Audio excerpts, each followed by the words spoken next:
Thunderbirds.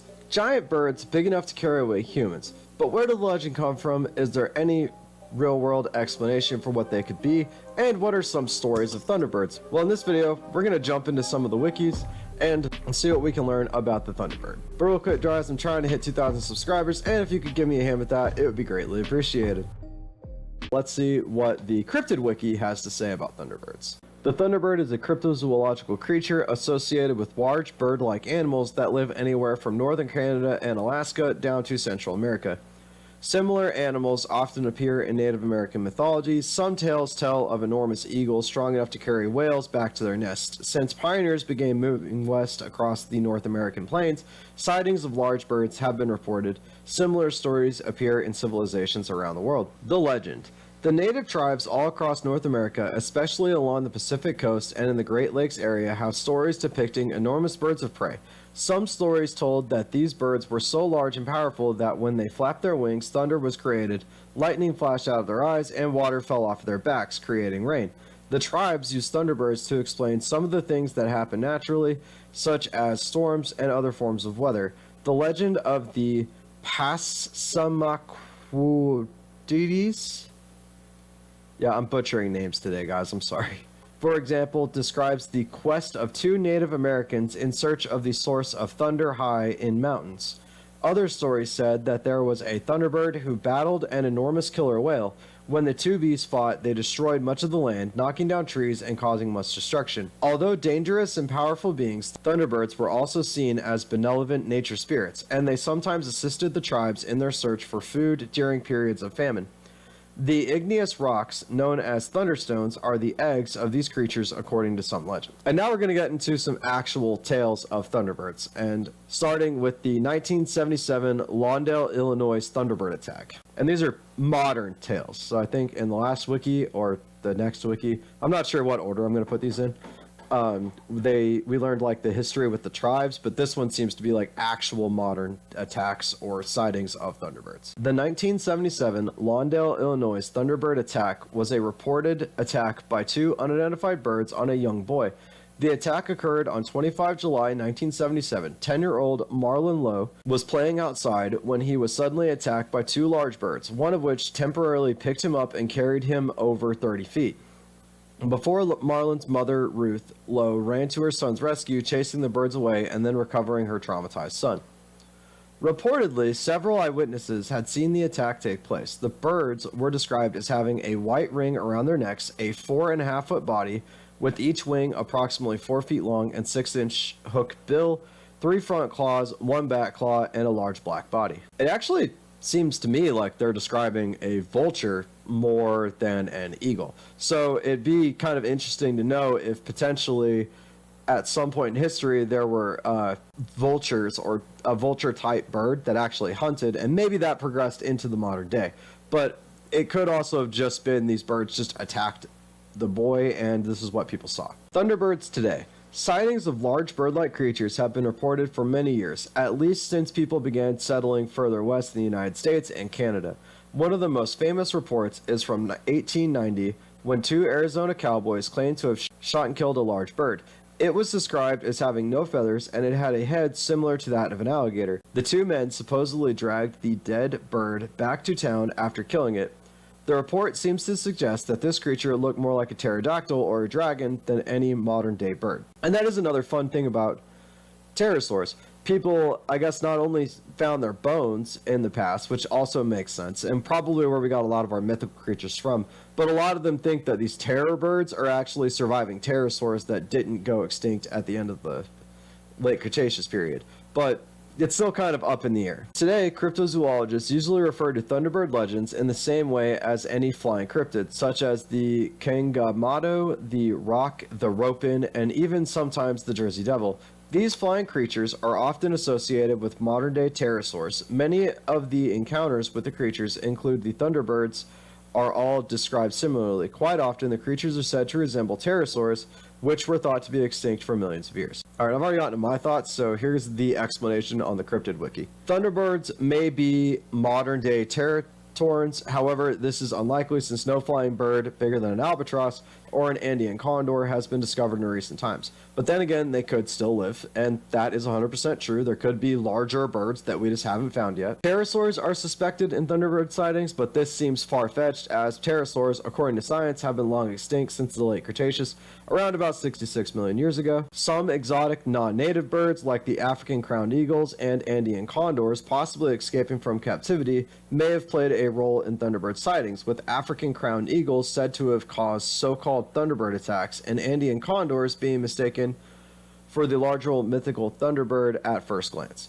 And that actually makes slightly more sense. They are these big birds that you're not used to seeing, and then they actually will swoop down and attack people, or they're looking for food from people, since if they got out of zoos, they're more inclined to actually be fed as a rather hunt, and then you just have this myth persisting into modern day. And then Thunderbird sightings may be just hoaxes made by pranksters or cryptid enthusiasts, mistaken identifications of real/Native American birds. And that is 100% true as well. So in popular media, a Thunderbird was featured in Fantastic Beasts and Where to Find Them under the care of Newt Scamander for being released into North America, into the wilds of Arizona. It's probably one of my favorite scenes in that entire movie.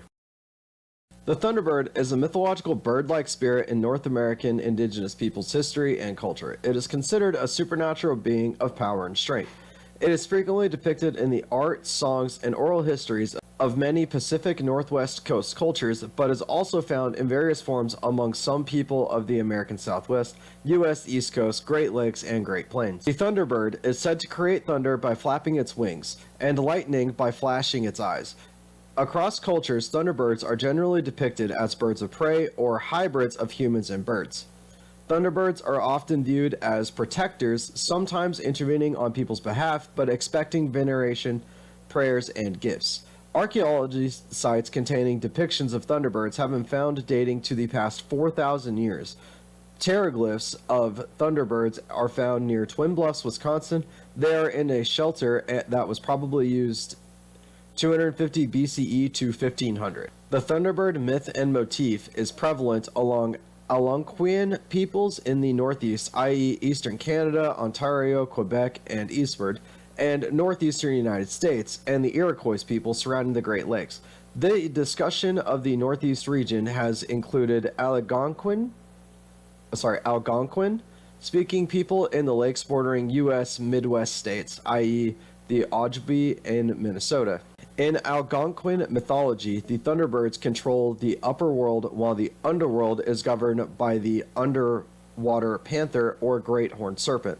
The Thunderbirds create not just thunder with its wings flapping, but lightning bolts which it casts at the underworld creatures. Thunderbird, in this tradition, may be depicted as a spread-eagle bird, wings horizontal, head in profile, but also quite common with the head facing toward, thus presenting an X-shaped appearance overall. Ojibwe version of the myth states that the Thunderbirds were created by Nanabozo to fight the underwater spirits. Thunderbirds also punished humans who broke moral rules. The Thunderbirds lived in the four directions and arrived with the other birds in the springtime. In the fall, they migrated south after the end of the underwater spirits' most dangerous season. Menominee. The Menominee of northern Wisconsin tells of a great mountain that floats in the western sky on which dwell the Thunderbirds. They control the rain and delight in fighting and deeds of greatness. They are enemies of the great horned snakes, the Missikinubiki, and have prevented these from overrunning the earth and devouring humankind.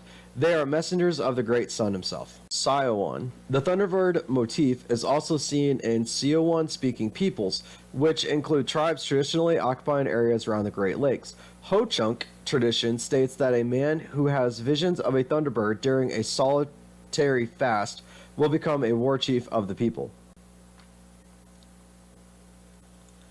Arikara. Ethnogeographer George Amos Dorsey transcribed a tale from the Arikaras with the title The Boy Who Befriended the Thunderbirds and the Serpent. A boy who named Antelope Carrier finds a nest with 4 young Thunderbirds. Their mother comes and tells the human boy that a two-headed serpent comes out of the lake to eat the young. Iconography. The X shapes. In Algonquin images, an X-shaped Thunderbird is often used to depict the Thunderbird with its wings alongside its body and the head facing forwards instead of in profile. The depictions may be stylized and simplified. A headless X-shaped Thunderbird on an Ojibwe Medellin disc dating to 1250 to 1400 CE. In an 18th century manuscript, a daybook ledger written by the namesake grandson of Governor Matthew Mayhew. The Thunderbird pictograms varies from recognizable birds to simply an encrised X. So before we get into the scientific interpretations, I just want to kind of take my stab at it. Realistically, I think Thunderbirds were just birds, probably big eagles, big herons, buzzards, things like that, that people saw near lightning storms and kind of associated them with bringing the rain and the thunder. And that would explain why they say that they only appear in certain times of the year and they travel to and from. Now, to my knowledge, though America has had big birds in the past, we haven't really had big flying birds. That comes from like New Guinea and things like that with the eagles. But flying birds killing us could potentially just be this innate thing that all humans remember back from, you know, our evolution. So we have this big fear of flying birds, kind of the same thing that makes us afraid of big cats. So personally, I don't think any of the Thunderbirds or even the Thunderbird sightings are anything other than just misidentified birds. But it's not to say that there aren't still birds around, or especially back in the times where these myths would have been created, there aren't birds that have just grown to be exceptionally larger that could actually attack humans, and thus the myth of the Thunderbird is born. But, you know, let me know what you guys think in the comments down below, but let's see how close I got to the scientific explanation. So, American science historian and folk artist Adrian Mayer and British historian Tom Holland have both suggested that indigenous Thunderbird stories are based on discoveries of pterosaur fossils by Native Americans. Didn't think of that. That would kind of make sense. They're bird shaped and they're huge, so yeah, that would actually make sense. Outside North America, similar beings appear in mythologies the world over. Examples include the Chinese thunder god Gong and the Hindu Garuda and the African lightning bird. See, and all that just kind of leads me to imply that like these were just regular birds that people have misidentified, and you know that makes sense to a point, but it makes more sense to me that, hey, these people have just associated birds with storms, and it seems to be like a common thing that humans do. But that's pretty much it. That's it for all the wikis, at least. Let me know in the comments down below what you guys think Thunderbirds could be. Do you think it's just dwelled from myth and legend through the Native Americans or these other cultures, misidentified sightings of birds, or do you think there's just unknown birds out there, which I 100% believe. I just don't believe any of them, at least in this day and age, are any bigger than like a sparrow, because we would have seen them. I highly doubt we're going to find anything too large, but you never know, at least not something that flies. Or do you guys think that, you know, it could just be 100% just a dinosaur? Let me know in the comments down below. While you guys are down there, please remember to hit that like button, hit the subscribe button, turn on that notification bell so you never miss another video from me, and I will see you guys in the next video.